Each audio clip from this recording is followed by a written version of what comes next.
Hey guys, welcome back. This is the second episode for today. So yeah. Anyway, I want to say I hope you guys stay safe out there. And I know it's the holidays and stuff, but yeah, just be aware of your surroundings.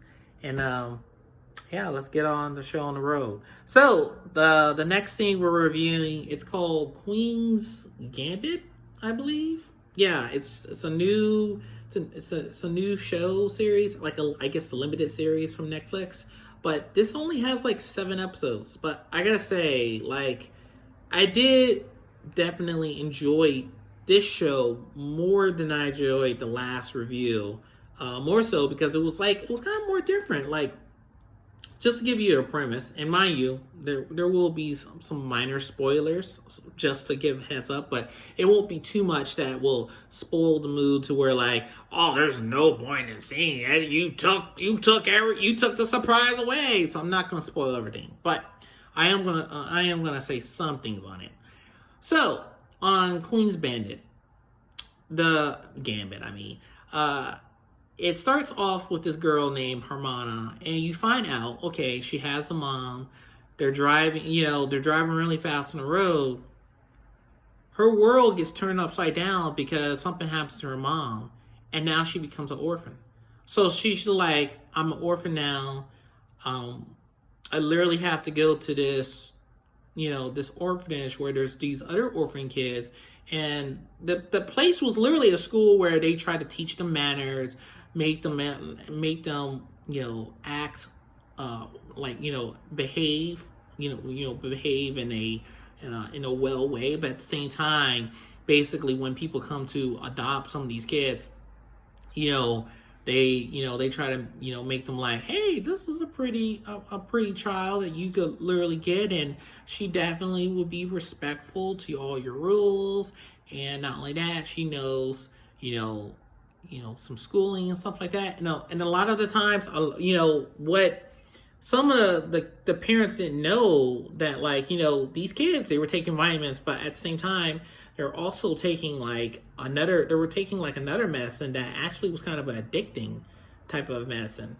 And you see over the course of watching this seven episodes going on, that, like, the whole show takes place kind of like I think it starts off kind of more towards the middle of the 1950s, and it literally ends like a little bit after the middle of the 1960s, because you're kind of going a little bit over a life, but not like all the way toward elderly, kind of more towards, I think, kind of more young adult type of age.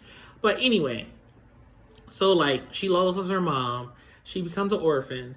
She's trying to, like, integrate herself. She links up with this one girl. She's kind of like, she's kind of got a little bit of, kind of bad influence. But then at the same time, she definitely seemed like a good value friend, because she was kind of more like, hey, man, I know what's wrong with you, but I'm willing to help you and stuff.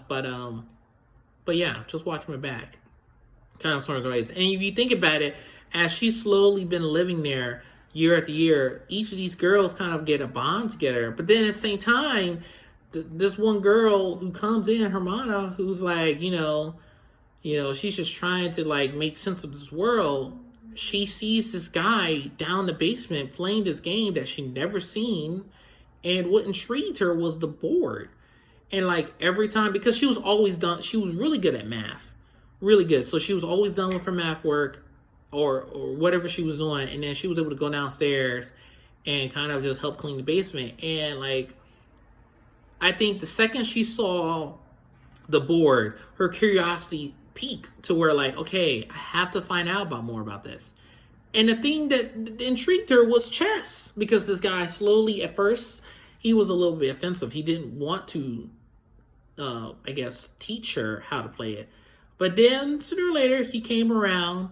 He taught her he basically, she knew how the pieces function, but she didn't know the certain type of techniques that you use in chess in order to to be an effective player. And so he showed her how to play it. He showed her how to properly resign when you know you lost. Just resign early on, just to be in a respectful way. And so she took what he taught her, and she got so good at it. She started going to tournaments.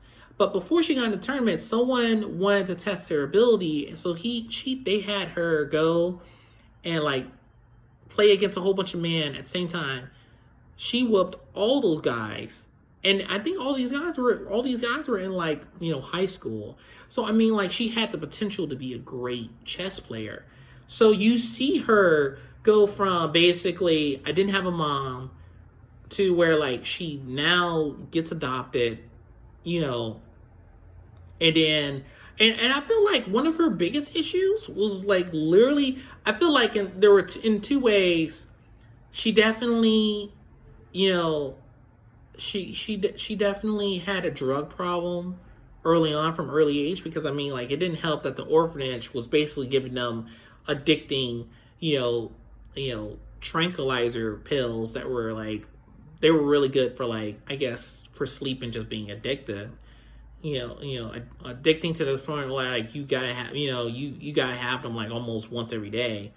But then at the same time, like, she picked up another problem, but she didn't pick it up from her biological mom. She picked it up from her adopted mom. So I was like, wow, that's crazy. So like, your adopted mom was an alcoholic. You became an alcoholic yourself. So like, in some ways, it always felt like mentally she was like, it just seems like her character was fighting a tug of war against herself. And I mean, like, she was always, like, when it came to chess, it was always more like, I gotta win, and I gotta dominate my opponent, at all costs in a lot of ways. And I feel like the one person who kind of felt like was blocking her, like, literally, like I guess that made her a little tremble, was the Russian player, the top Russian player, I think Brogadov, probably butchered the name. Anyway, this guy, he was good. He was really good at it. He was like probably one of the best players in Russia.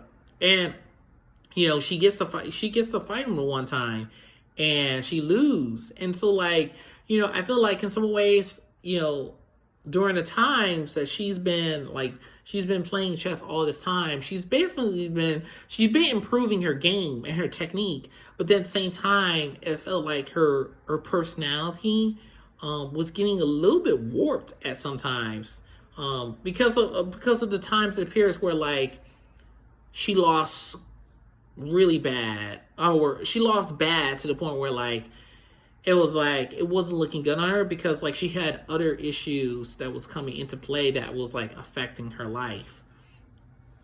But I mean, I feel like overall, like, this show that they've shown, like, I thought this show was like an A. I mean, I play chess as well, but at the same time, like, I could just see how, like, she definitely. I feel like in the end it was like kind of like a happy medium, but then at the same time, like, it seems like she kind of like, she definitely was doing good for herself, but she definitely made some mistakes, for sure.